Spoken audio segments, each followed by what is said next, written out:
What's up, guys? I'm Corin Davis, your host of The Rundown. Thank you for tuning in to this week's episode. We got a lot of good stuff to cover. All of our teams are either in or nearing postseason. Starting with our 12th ranked Lady Buffs softball team who battled Lubbock Christian at their house this past weekend. WT put the Chaps defense to work early in the ball game, establishing themselves at the plate. With two runners on base, Emily Boyer singled one into the left center gap to give the Lady Buffs a 2-run advantage.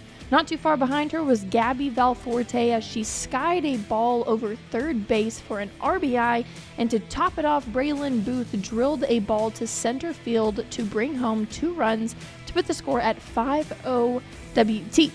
LCU found some momentum at the home half of the first when Casey Flores launched a 2-run homer to cut into the lead. Both teams did hold each other scoreless until the 4th when WT added a run to the scoreboard, but things got really interesting when LCU's Allie Oyangaran homered to bring the Chaps within 1, but Kyra Lair shattered all of their hopes and dreams on the mound when she retired the last 2 hitters in the 6th and held them scoreless in the 7th. The Lady Buffs won 6-5. Take a look at the score from Game 2, where Emily Boyer batted .336 with 4 RBIs and a home run to help the Lady Buffs to another victory. Now it's time for some Game 3 highlights. It's the bottom of the 3rd here, no outs. Brittany Rufus in the box, and she cuts it down the right baseline for a single? Nope. For a double? Nope. For a triple? Nope. She's bringing it all the way home for the Lady Buffs' first run of the ball game. Fast forward to the 5th, Gabby McConnell at the plate, driving it up the middle for an RBI single to plate Julie Guzman to put the score at 5-2 LCU. Now it's the home run queen's turn. Ruby Salzman up to bat, runner on first with 2 outs. Salzman takes the ball for a ride over center field for a 2-run homer to tie the ball game. Now we're in the bottom half of the 7th. Emily Wilson on the mound. LCU's Hope Benalis at the plate, and she sends it right back to Wilson. Wilson unable to get a hand on it. Diana Murthy picks it up and fires it to first base to escape the inning, and that takes us into extra innings.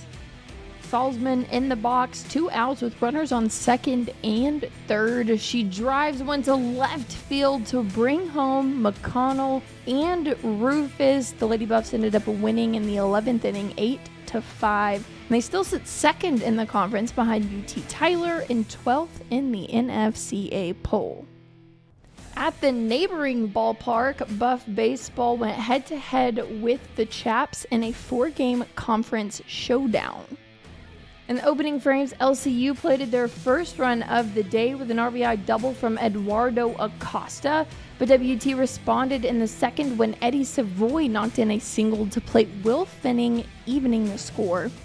This energy carried over to the 3rd, fueled by another single from Bryant Bailey with bases loaded and a 2-run single from Savoy to lift the Buffs to a 4-1 advantage.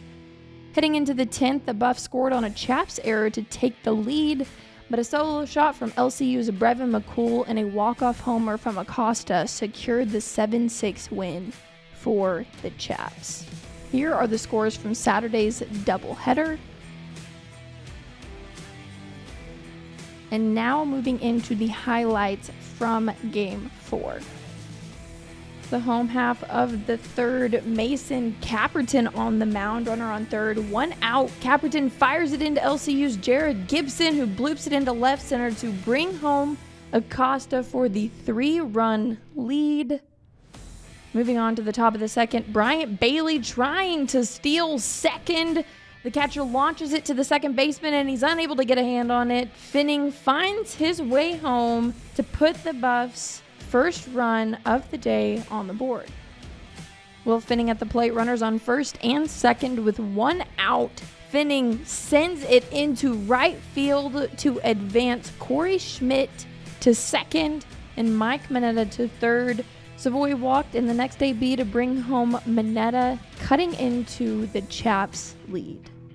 Let's take it to the top of the 6th. Bases loaded with Adam Becker at the plate, and he powers it over left field to bring everyone home.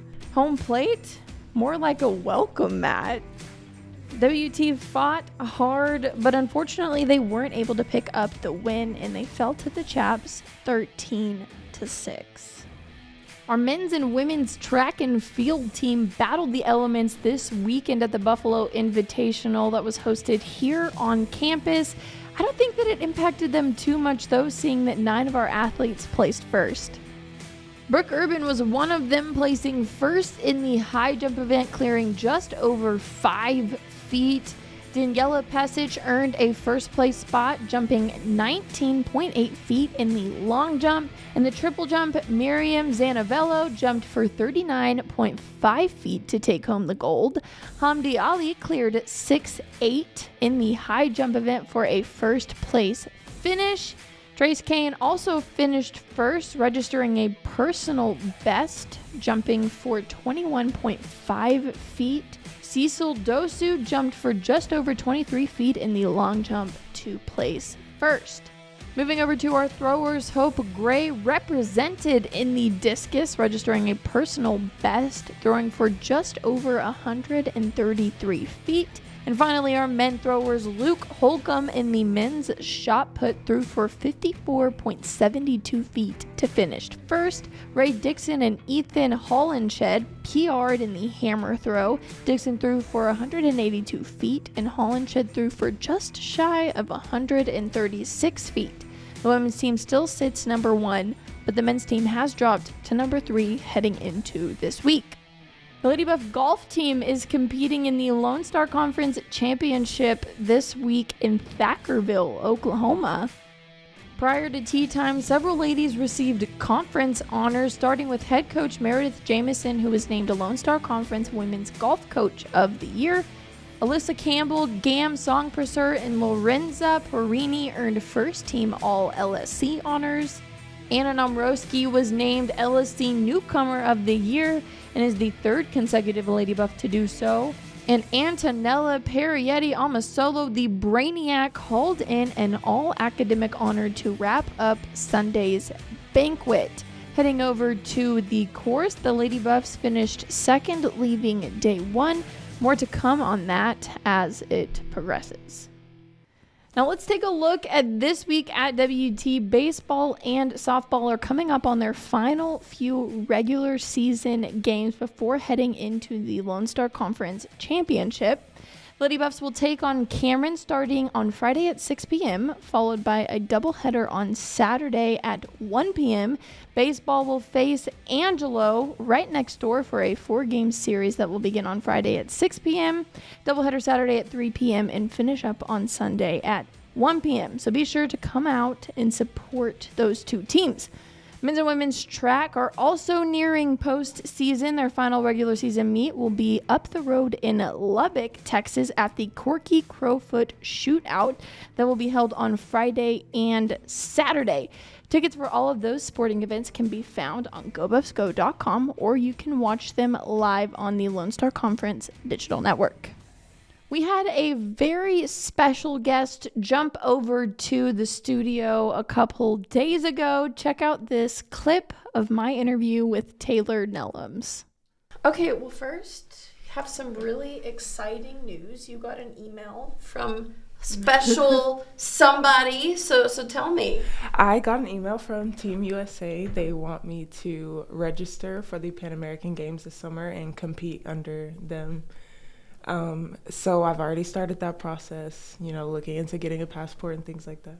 So are you going to have to do like a special training to prepare for that, or? I believe I'll get more details on it once they have my registration form. Because as of now, I still have it. Okay. I'm still knocking things off the checklist of it. Gotcha. Well, congratulations on that, first off. Thank you. She's so awesome. I just love Taylor. You can catch the full clip when it airs this Friday. Saturday, we absolutely want you to bring your furry friends to bark at the park at the softball game and the baseball game. And then we also want you to support our seniors. The softball players will be recognized after their doubleheader on Saturday, and the baseball players will be recognized on Sunday. Before we head out, if you haven't already, please go follow us on Instagram, Twitter, and Facebook at WT The Rundown. And if you're watching this on YouTube, we would love for you to like, subscribe, and hit the bell. That's all for this week's episode. I appreciate you guys tuning in. We will see you next time. I'm Corinne Davis, and you're watching The Rundown.